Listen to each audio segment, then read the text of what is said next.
식으로 다루다가 베드로가 등장을 합니다. 그리고 이 본문의 내용은 세 명의 사람이 나옵니다. 하나는 애니아라는 사람이에요. 이름을 잘 기억해 보시기 바랍니다. 애니아라는 여자고 두 번째는 다비다라 하는 여자입니다. 두 명의 여자와 그리고 마지막에 시몬이라 하는 사람이 나옵니다.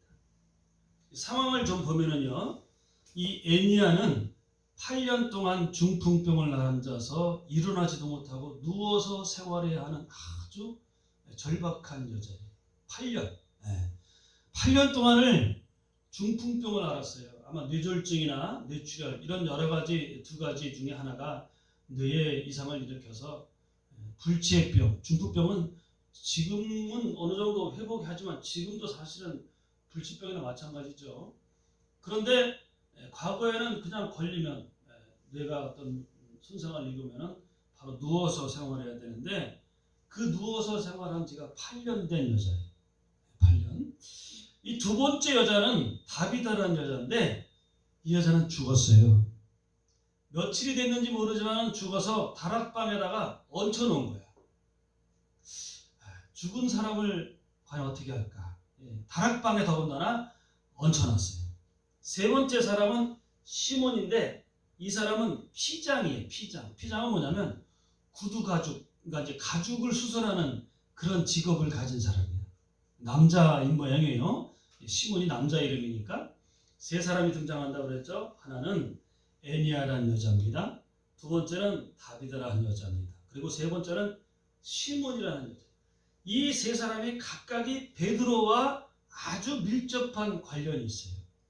베드로 사도는 사실은 어부였어요. 그가 배운 것도 없는 그냥 어부 출신이야.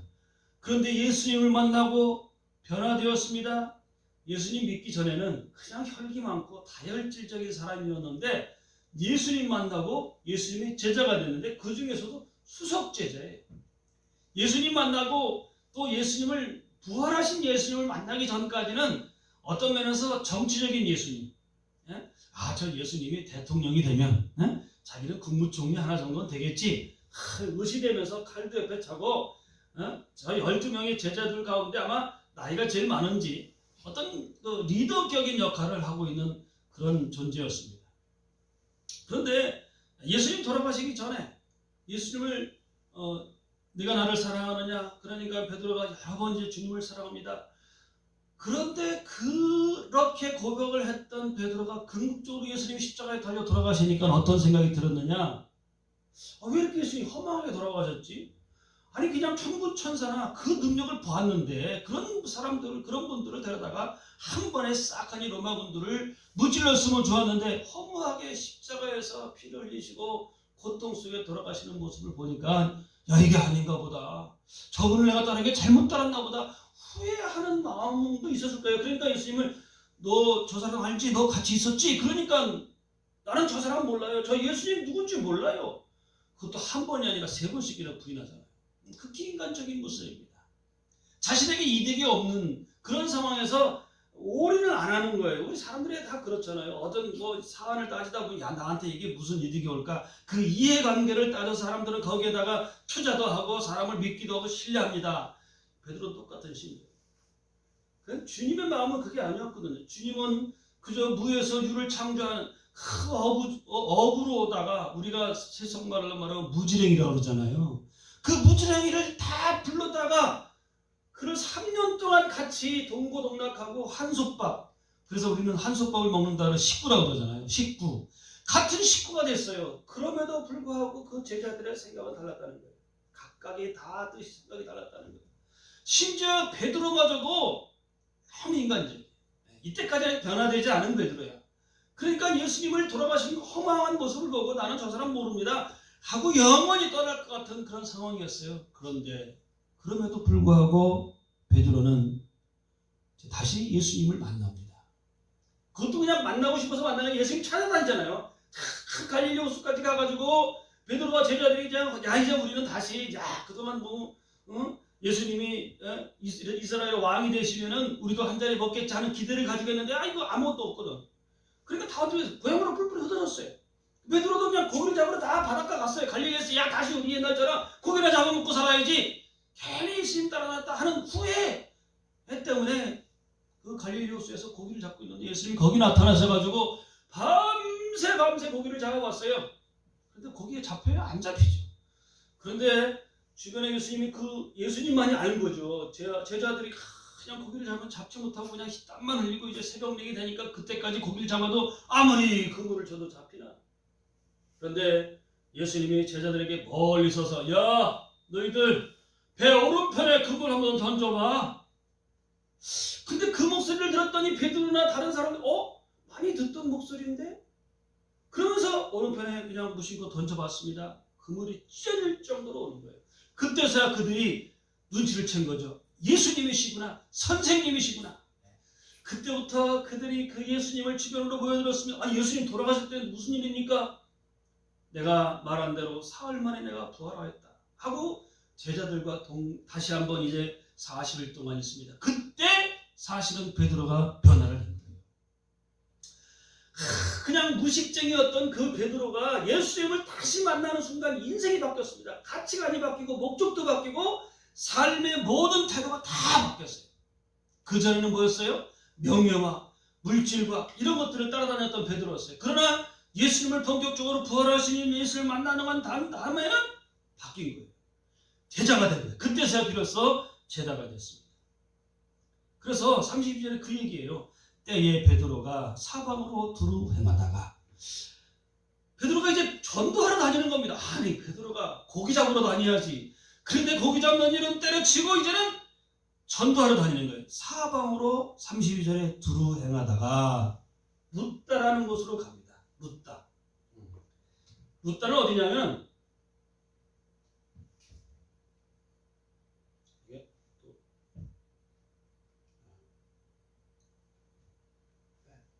여기 보시면 이게 이제 요단강입니다. 요단강.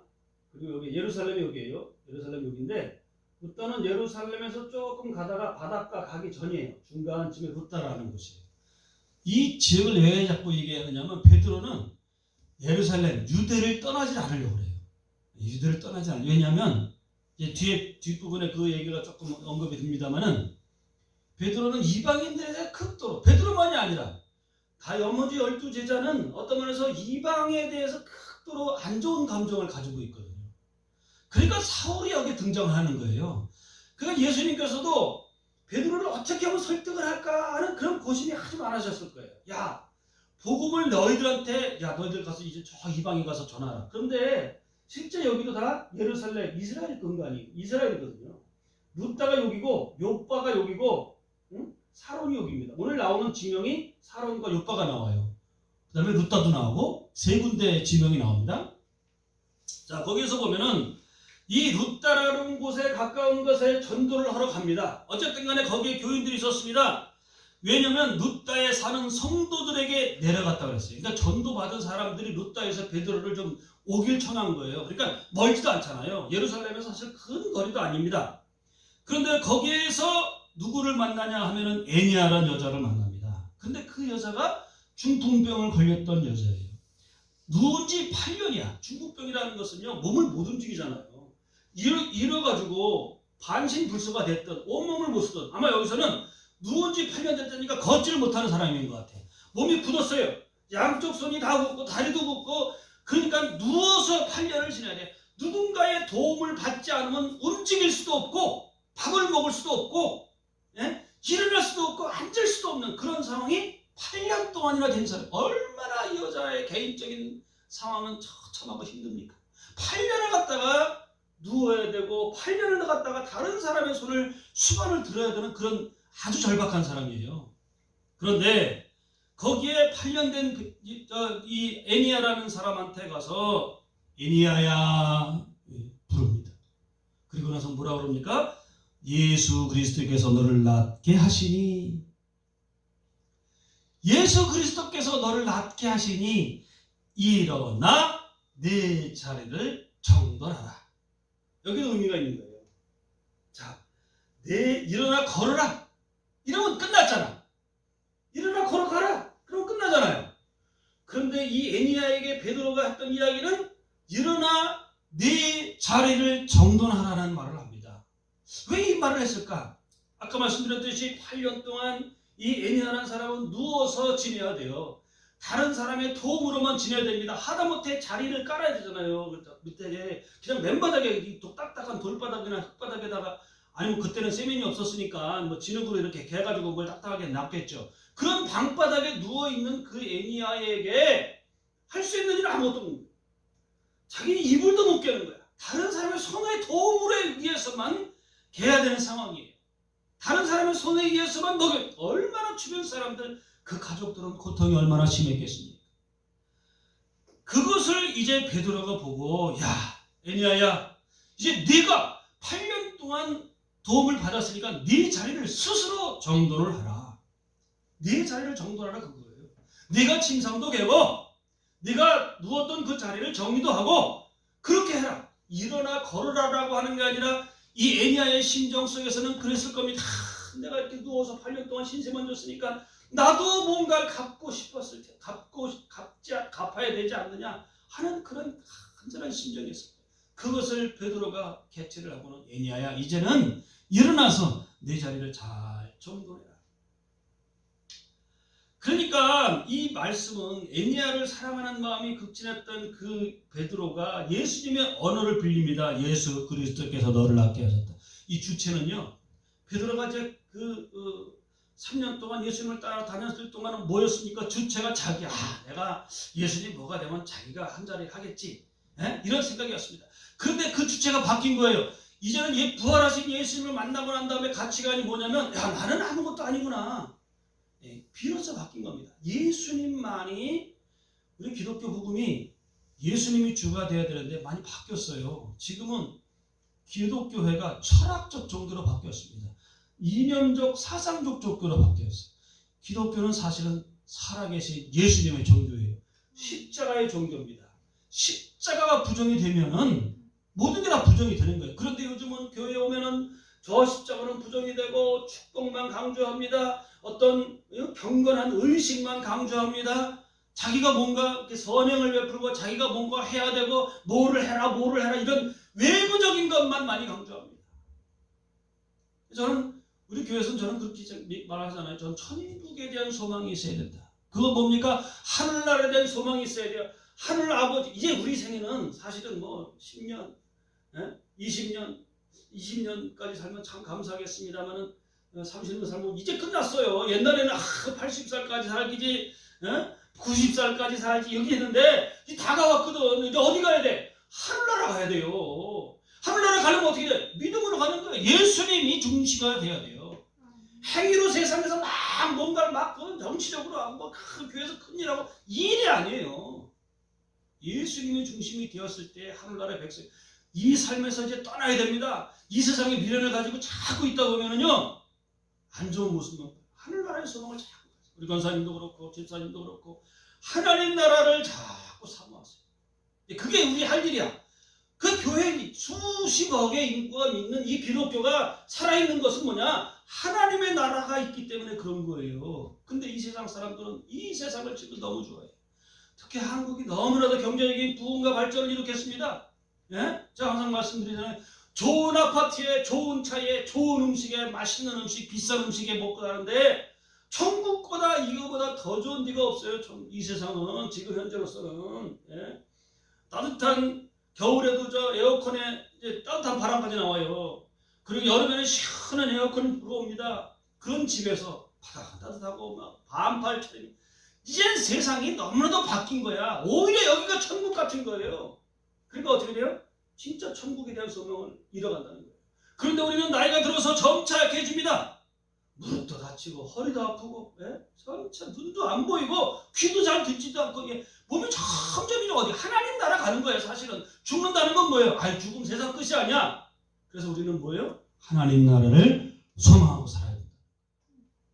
여기 그래서 예수님이, 이제 베드로가 애니아에게, 야, 예수 그리스도께서 너를, 예수님이 베드로가 주가 됐다는 거예요. 베드로의 모든 사상과 관점이 다 바뀐 겁니다. 예수님으로 바뀐 겁니다. 그러니까 이 곧 일어나니, 그 말을 듣고 이 애니아가 8년 동안에 누웠던 그 침상자리를 정리를 합니다. 다른 사람의 신세했던 마음을 조금이나마 갚는 거예요. 그리고 그 8년 동안 꾸질꾸질했던 그 침상을 들어엎고 기쁜 마음으로 갑니다. 이를 봤던 많은 사람들, 룻다와 사론에 사는 사람들이. 아까 룻다와 사론이 여기 있다고 그랬죠. 응? 또 어디 갔어? 룻다와 사론이 여기잖아. 여기 룻다가 여기고 좀 있으면 요파도 나옵니다. 그러니까 룻다와 사론이라는 거리가 지금 이걸로 따지면 한 전주거리 같아요. 전주거리. 군산에서 전주거리니까 한 30km, 20km 전방에서 걸어서 뭐 한 하루 정도 거는 거리. 30km면은 걸어서 하루는 가요. 왜냐면 평균 시속이 4km 잡으면은 8시간 걸리면 한 30km 되잖아요. 이 정도 걸리지 않을까. 그 소문이 크고 쫙 퍼지고 전주까지 소문이 퍼진 거예요. 그러니까 믿는 사람들이 더 많아졌습니다. 응? 사는 사람들이 다 그를 보고 주께로 돌아갑니다. 그리고는 이제 첫 번째 이제 끝났어. 롯다에서의 사역이 끝났습니다. 두 번째 사역은 어디냐? 이제 욥바로 갑니다. 욥바. 욥바가 여기예요. 여러분 욥바 그러면 뭐가 생각이 나요? 욥바. 욥바라는 지역은 지금의 이스라엘의 수도야. 지금의 이스라엘의 수도예요. 텔아비브라고 하는 수도였다가 지금 예루살렘으로 옮겼다고 그러는데 옛날에는 텔아비브라고 이제 해서 지금의 지명은 텔아비브입니다. 제1의 항구 도시고 지금 예루살렘 수도로 옮겼지만 옛날에 텔아비브였을 때는 그 텔아비브 욥바가 수도의 가장 큰 도시야. 굉장히 큰 도시야. 근데 그 욥바로 갑니다. 근데 욥바 하면은 여러분들이 생각나는 지명이 하나 있어요. 누구냐면 니느웨하고 다시스라는 그 두 가지 지명이 생각이 납니다. 왜냐하면 요나가 욥바에 있었어요. 욥바에. 그래서 하나님이 명령을 받아서 야, 너 니느웨 성 가가지고 복음을 전해라. 그들이 회개하지 않으면 니느웨 성을 멸망시키겠다 하는 그 말씀을 들은 것이 바로 욥바입니다. 이스라엘 수도예요. 그런데 이 요나가 어디로 갑니까? 니느웨는 지금의 터키 쪽이에요. 터키 쪽이거든요. 굉장히 또 이것도 먼 거리인데 550마일이라고 해요. 550마일이면 키로수를 한 800km. 신의주서부터 부산까지 거리가 그 정도 되지 않을까 생각하면 우리나라 끝에서 끝이야. 그게 먼 거리입니다. 근데 여기를 안 가고 어디로 도망갑니까? 다시스로 가는 거예요. 다시스로 가는 배를 타고 갔다가 여기서 풍랑을 만나가지고 물고기 뱃속에서 고생하다가 다시 가잖아요. 그래서 여기 니느웨 성이 여기 이스라엘 예루살렘 욥바고 그다음에 니느웨가 여기고 여기 터키입니다. 터키. 지금의 터키예요.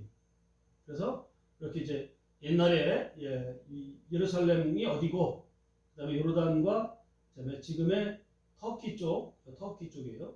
시리아하고 터키 쪽인데 여기에 니느웨 성이 있다. 이거 이제 볼 수가 있습니다만은 여기에 욥바로 내려갑니다. 아까 그 지명을 보면 여기가 욥바잖아요. 룻다에서 고치고 룻다에서 에비야를 고치고 욥바로 내려갑니다. 근데 욥바에 다비다라 하는 아직 가기 전이야. 사실은 이거는 욥바에 36절에 다비다라는 여제자가 있다. 여제자라는 말을 쓰기가 쉽지가 않습니다. 왜냐하면 제자라는 것은 사도의 역할을 할 수 있는 그런 굉장히 뭔가 신앙심이 깊었던 믿음이 좋았던 사람 중에 하나를 표현해서 제자로 표현해요. 그런데 이 다비다라는 이름을 번역을 하면 도르가다 이러는데 이 다비다라는 이름은 히브리식 표현이에요. 히브리 이름입니다. 그 다음에 도르가라는 이름은 헬라식 표현이에요. 그런데 여기에 이 지역은 사실은 헬라 지역은 아니에요. 원래 헬라가 다 지배를 했지만은 그래서 이 다비다라는 여자의 그 두 가지 이름의 뜻은 뭐냐면 어떤 면에서 헬라 쪽 영향을 많이 받았던 헬라 이름을 가지고 있으니까 헬라 이름을 다 가지고 있지는 않습니다. 그러니까 상당히 학식도 높고 경제적으로 부유하고 여러 가지 뭔가 괜찮은 집안 출신의 사람 헬라 더군다나 로마의 시민권을 가졌던 이름이 있으니까 시민권을 가졌던 그런 사람 중에 굉장히 높은 그러니까 신분이 좀 있었던 그런 사람으로 보입니다. 그리고 그 이름 다비다라는 이름과 도르가라는 이름의 뜻이 암사시름이라는 뜻이에요. 암사시름이 가장 그 이름 중에 가장 아름다운 사람을 표현할 때 이 다비다, 도르가 이런 표현을 썼다고 합니다. 그러니까 그 뜻이 암사슴, 시편에 보면 암사슴이라는 거 참 예쁘고 멋있잖아요. 아름답잖아요. 그런 표현을 썼던 여자인데 실제 외모가 이뻤는지 아니면 다른 모습이 아름다웠는지 아무튼 간에 아름다운 사람 이런 뜻의 이름을 가지고 있던 그런 여자입니다. 그런데 이분이 이 사람이 뭐 했느냐? 그 얘기가 나와요. 36절에 선행과 구제하는 일이 쉼이 많았다. 선행은 뭐예요? 착한 일, 좋은 일입니다. 구제는 뭡니까? 남을 돕는 일이에요. 그러니까 제자이면서 신분도 좀 꽤 있고 그리고 물질과 경제력도 좀 가지고 있었던 그런 여자고 그런데 선행과 구제를 많이 했던 심히 많이 했던 사람이 아니라 아주 심히 굉장히 심히 정말 많이 표현을 어떻게 할지 모르겠지만 어쨌든 많이 착한 일을 많이 했던 사람.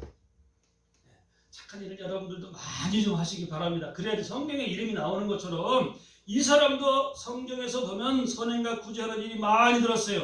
그런데 그가 죽습니다. 어찌게 죽어요? 병들어 죽었어요. 병이라는 것은 사람은 피할 수가 없는 거예요. 네, 여러분이나 저나 다 병들어 죽습니다. 결국은 폐렴, 사망의 원인, 노인 사망의 1번이 폐렴이에요. 이제 아파서 몸의 면역이 떨어지잖아요. 그럼 폐렴부터 옵니다. 그래가지고 폐에 물이 차고 그리고 숨을 못 켜서 폐에 물이 차니까 어떻게 숨을 못 쉬잖아요. 그래서 그냥 돌아가시는 것. 마지막 운명하는 것이 거의 많은 수가 폐렴으로 돌아가십니다.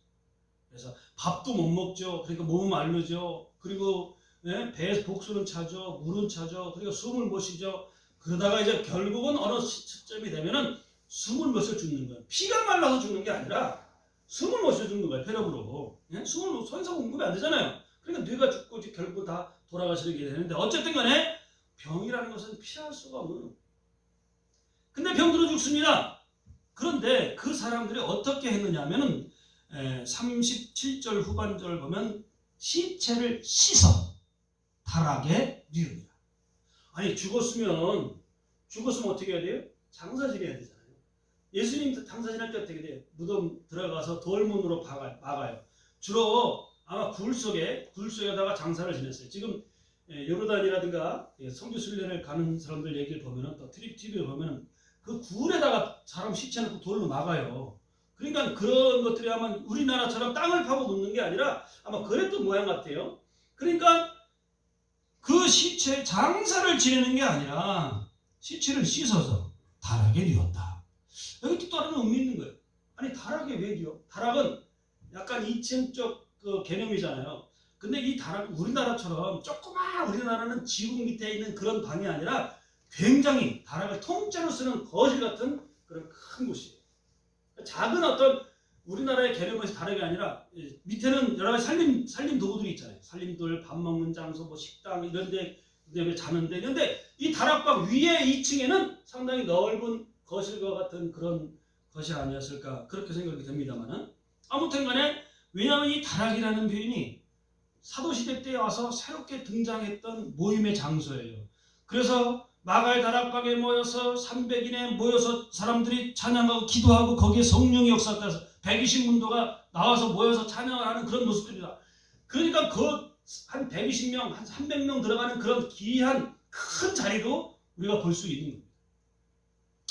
그런데 이 다락방을 누렸다는 것은 마찬가지로 이 사람들이 다락방에서 만났던 체험을 했거든요. 다락방에서 성령을 체험을 했거든요. 다락방에서 하나님을 만났거든요. 그러니까 그 만났던 장소가 혹여나 이 다비다에게도 은혜가 있지 않을까 다락에 뛰었습니다. 뭔가 기대를 한 거예요. 거기서 기적이 일어나는 거예요. 그런데 38절에 룻다가 욥바에 가깝다 그랬잖아요. 룻다가 아까 중간 길이었잖아요. 욥바에 가까워. 욥바 지금 현재는 이 다비다는 여기서 죽었어요. 룻다가 가깝잖아요. 그 소식을 들었어요. 그런데 마침 제자들이 베드로가 38절에 거기 있는 사람을 보고 두 사람을 보내어 지치 말라 오라고 간청을 합니다.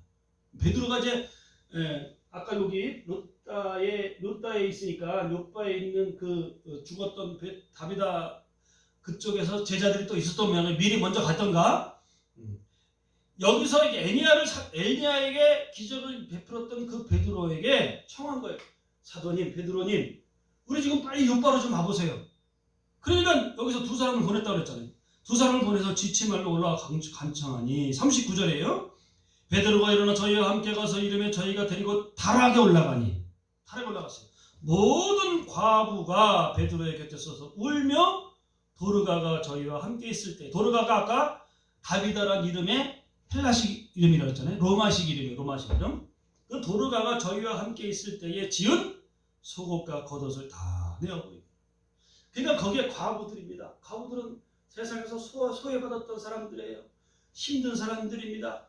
그러니까 혼자 사는 사람들이 얼마나 어렵겠습니까? 그런데 이 다비다가 그 과부들을 위해서 속옷도 지어주고, 겉옷만이 아니야. 옷을 다 손쉽게 입혀준 거예요. 그러니까 그것에 감격을 해서 그 다비다가 만들었던 옷들을 이 과부들, 옆에 있던 사람들이 서서 울면서 베드로에게 그것을 보여줍니다. 베드로니 보세요. 이 속옷과 겉옷과 속옷, 옷을 다 일일이 손으로 지어서 우리들에게 그렇게 사랑과 극진한 정성으로 베풀었던 사람이 이 사람입니다. 죽어서까지 그 선행이 사람들의 뇌리 속에 박혀 있습니다. 요즘 뭐 사람들이 보면은 좋은 일을 하는데 다 뭐 괜찮은 사람들, 돈 많은 사람들, 명예 있는 사람들한테 가서 일합니다. 실제 도움은요, 어렵고 힘든 사람한테 가야 되거든요. 그런데 이 다비다라는 사람은 어렵고 힘든 그 과부들, 힘들게 사는 사람들에게 가서 옷을 지어주는 거예요. 물질을 주는 것만이 아니야. 직접 손으로, 정성을 다해서 손으로 지어줬다는 것입니다. 그래서 그것을 보여주면서 베드로 사도님 어떻게 좀 해주십시오. 이들은 아마 그렇게 간청을 했을 거예요. 다락방에 올라갔던 그 베드로가 40절에 사람을 다 내어보내고 기도합니다. 무릎을 꿇고 기도하고 돌이켜 시체를 향해서 말합니다. 다비다야 일어나라. 그러니까 그 죽었던 냄새가 났는지 안 났는지 성경에는 없지만은 며칠 지나잖아요. 그러면 한 3일 지나서 또 부패가 시작이 됩니다. 근데 어쨌든 간에 부패가 되든 안 되든 그 냄새 표현은 없지만은 그 죽었던 다비다가 베드로의 기도를 다비다야 일어나라 한마디를 듣고는 하니 그가 눈을 떠 베드로를 보고 일어나 앉는지라. 죽은 사람이 살아난 거예요. 성경에 그런 거야. 죽은 사람이 살아난 것은 있을 수가 없는 거 아닙니까? 지금은 요새 뭐 가사 상태에 빠졌다고 그래가지고 갑자기 죽은 것 같은 뇌사 상태에 빠졌다 해가지고 뭐 다시 몇 년 있다 일어나는 경우는 있지만 그것도 다 호흡이 있는 거거든요. 근데 이거는 호흡도 끊어졌습니다. 그리고는 완전히 죽은 상태예요. 근데 그 죽은 상태 다락방에다 모셔놨어요. 그런데 그 모셔놓은 그 현장에 베드로가 가서 다비다에 일어나. 여기는 이 다비다를 갖다가 다락방에 놓은 사람들의 그 신앙도 참 너무나도 훌륭한 신앙. 어떻게 다락방에서 하나님의 역사가 일어나는 것을 기대한 겁니다. 하나님의 역사가 일어나는 장소를 알고 있는 거예요. 교회는 하나님의 역사가 일어나는 장소입니다. 세상에서는 하나님의 역사를 찾을 수가 없어요. 그런데 교회, 하나님의 나라만 강조가 되고 교회만이 이런 기적의 역사가 일어난다는 것입니다. 그러니까 여기서 이제 무릎을 꿇고 베드로가 기도합니다. 기도하고 돌이켜 시체를 기도했다는 것은 뭐냐? 하나님 아버지 마찬가지잖아요. 우리가 목사가 성도들을 위해서 기도하고 그럴 때도 마찬가지 아닙니까? 하나님 아버지 주님의 이름으로 저들을 축복해 주옵소서. 이 베드로의 심정도 그랬을 겁니다. 예수님, 주님께서 이 여자를 살려주시옵소서. 먼저 기도하고 그러니까 확신이 온 거 아닙니까? 그래도 누워있는 그 다비다에게 다비다 일어나라. 이 한마디 그게 그러니까 눈을 떠서 베드로를 보고 앉았습니다. 그리고 나서 41절에 베드로가 손을 내밀어 일으키고 성도들과 과부들을 불러들여서 그의 산 것을 보였다. 그러니까 너무나도 어마어마한 기적이 일어난 겁니다. 여기 주변 사람들이 뭐 부자가 다비다 옆에 쓴 게 아니라 어렵고 힘들게 살았던 그 과부들, 이 돈이 많으면요 거짓말도 하고 좀 여기 참 많잖아요. 과시도 하고. 그런데 이 과부들은 그게 없는 거 아닙니까? 없는데 자기들을 도왔다는 그 감정 하나 때문에 그 은혜 때문에 베드로에게서 거듭거서 것을 이 사람이 이 정도로 우리에게 잘해주었던 사람입니다. 이것은 얘기하는 거예요. 그래서 성도들과 과부들을 불러들여서 산 것을 보였습니다. 그랬더니 42절에 온 요파 사람이 알고 많이 주를 믿더라. 전도가 저절로 되는 거예요. 기적이 일어나니까 전도가 저절로 되었다는 거예요. 하나님을 믿는 기적은 이런 데서 나오는 거예요. 예? 죽은 자를 살리고 병든 자를 고치고 하나님의 기적이 보여진 순간 많은 사람들이 믿는다는 거예요. 우리 말도도 제가 기도하고 있기는 아직 여러 가지 문제가 많이 있지만 교인들이 더 전도를 많이 해야 돼요. 저들에게 복음이 들어가야 돼요. 세상 욕심 버리고 하나님 나라를 찾는 그 믿음의 복음이 들어가야지만 말도에 사랑과 은혜가 넘치는 그런 마을이 된다는 것입니다. 그리고 이제 세 번째 사람이 등장합니다. 이것도 참 중요한 의미가 있는데 베드로가 요빠에 43절에 요빠는 어디예요? 여기입니다. 여러 날 있습니다. 여러 날. 그런데 그 있던 장소가 누구냐면 시몬이라 하는 피장의 집에서 유했다. 그런데요, 이 피장은 아까 말씀드렸듯이 서두에서 가죽을 수선하는 사람입니다. 이 가죽 수선하는 사람은 뭐예요? 가죽을 만들려면 소나 이런 것들 잡아야 되잖아요. 잡아서 껍질을 벗겨가지고 손을 잡고 껍질을 벗겨서 그것을 말려야 돼요. 그리고 그걸 다 쳐가지고 뭐 구두도 만들고 가방도 말고 옷도 만들고 그랬겠죠. 마찬가지 똑같은 일이 이 피장 시몬의 집에서 시몬이 그런 일을 해놨어요. 근데 이 동물을 잡는 일이 뭐냐? 백정입니다. 사실 우리나라도 옛날에 백정 있잖아요. 소나 돼지를 잡는 그 사람을 백정이라고 그랬잖아요. 여기도 마찬가지로 그런 아마 그런 풍습이 있었던 모양이에요. 백정들의 직업은 동물들을 죽이는 거기 때문에 가장 저주스러운 직업. 오히려 사마리아 사람보다 더 나쁜 그런 아주 지저분한 하나님 보시기에는 아주 나쁜 그들이 율법으로 보면 동물을 죽이는 거 아닙니까? 그러니까 그 직업이 가장 천한 직업이고 가장 못된 직업이고 가장 나쁜 직업이에요. 그런 직업으로 인식했던 것이 이스라엘 사람들의 그 인식에 이 피장이라는 직업 자체가 상당히 멸시받았던 그리고 지저분하고 죄가 많고 이런 상징으로 피장의 집을 갖다가 묘사를 했습니다. 그런데 베드로가 거기서 하루를 머문 게 아니야. 여러 날 머문. 베드로는 나름대로 유대인입니다. 이방인들도 싫어하지만 그 위치라는 게 뭐예요? 죄인이기 때문에 그렇거든요. 근데 피장은 더 죄인이야. 실제 동물들을 죽이는 그냥 그런 어떤 잔혹한 사람이에요. 그런 죄가 가득한 사람 집에서 묵게 되네. 이것도 참 놀랄 일이에요. 왜냐?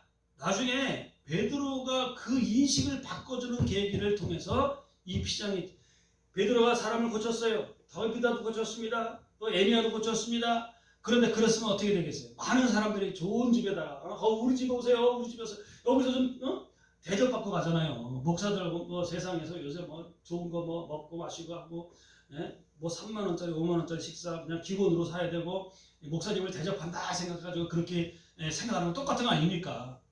그런데 여기 이 베드로가 그런 돈 많고 부자인 집에 가서 충분히 사람들이 초청을 했음에도 불구하고 베드로는 어디를 갔느냐? 이 시몬의 집에 갔다는 거예요. 그것도 하루도 아니라 여러 날 갔다는 거예요. 베드로의 생각의 변화가 온 거예요. 베드로의 가치관의 변화가 온 겁니다. 신앙은 가치관을 바뀌는 거예요. 내 가치관이 무엇입니까? 세상 물질을 가지고 있었던 가치관이요. 세상 명예를 물질 앞에서는요 의리가 뭐가 없더라고. 제가 학교에 있을 때 경험해 보니까 이 물질 월급 있잖아요.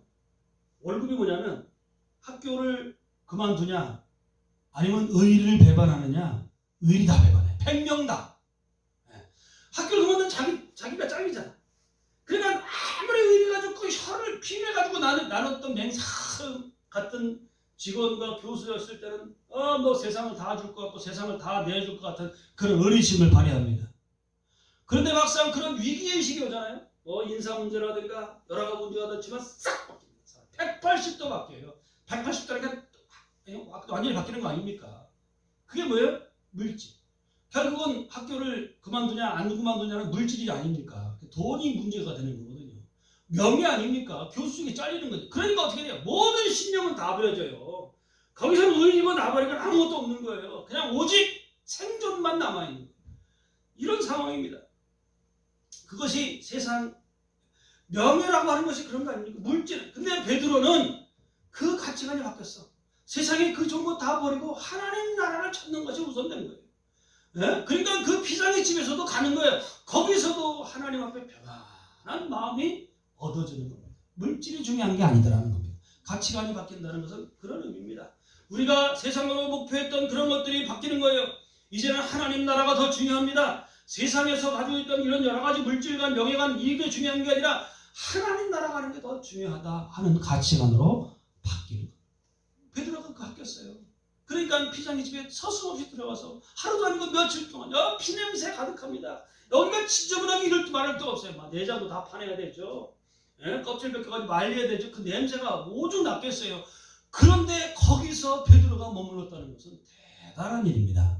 이게 바로 하나님의 능력이고 하나님 믿는 사람들의 변화와 하나님 믿는 사람들의 가치관에 바뀌는 모습을 가지고 있습니다. 이제 말씀의 결론을 맺습니다. 오늘 여기 세 명의 이름이 나옵니다. 애니야, 다비다, 시몬. 각각의 특징이 있습니다. 중요한 것은 하나님의 능력으로 저들이 고쳐졌다. 예수님의 이름으로 저들이 새 생명을 얻었다. 그래서 시몬이 죄인일도 죄인 취급받고 가장 멸시받은 그런 사람임에도 불구하고 위대한 베드로 사도가 그 집에서 머무니까 이 시몬은 얼마나 기뻤겠어요. 그러니까 너무나도 기뻤습니다. 야, 하나님 나라에 이런 거구나. 시몬에게는 너무나도 큰 행운이고 선물이었습니다. 이런 것들을 통해서 우리가 신앙생활을 하면서 하나님 나라를 잘 사모하고 연모하다 보면 하나님의 축복, 하나님의 나라가 우리를 향해서 기다리고 있습니다. 우리의 가치관을 세상 명예에서 벗어나 하나님 나라의 가치관을 두시기 바랍니다. 이 세상 얼마 안 있으면 끝나는 세상이에요. 바이러스 어떤 면에서 변이가 변이를 계속 끝날 것 같았잖아요. 불과 일주일 전만 해도 막 일상 회복한다 뭐 한다 그래죠. 모임 가지고 회의 갖고 밥 먹고 다 했습니다. 그런데 그 반대로 5,000명씩이나 되는 확진자가 나오기 시작합니다. 10,000명으로 넘어갈지도 몰라요. 그런데 더 나는 변이를 일으키면요 이게 또 인류 종말이 돼요. 인류는 끝나는 거예요. 이거 조그만 바이러스 눈에 보이지 않는 바이러스 하나 때문에 온 세계가 다 셧다운 문을 막았었잖아요. 얼마 안 있으면 갑자기 하나님께서 우리를 세상을 바꾸는 때도 있다는 거예요. 그 하나님의 존재를 잘 기억하시고 하나님 나라를 사모하는 저와 여러분이 되시기를 주님의 이름으로 축원을 드립니다. 기도합니다. 하나님 아버지 감사합니다. 오늘 베드로 사도가 루다에 사는 애니야와 또 다비다와 그리고 시몬이라는 사람을 봅니다. 이 세 사람을 통해서 하나님 베드로가 행했던 기적 우리에게도 보여주시고 하늘나라의 소망을 이루고 살아가는 저희들 될 수 있도록 축복해 주시옵소서. 예수님의 이름으로 기도합니다. 아멘. 510장 찬양합니다.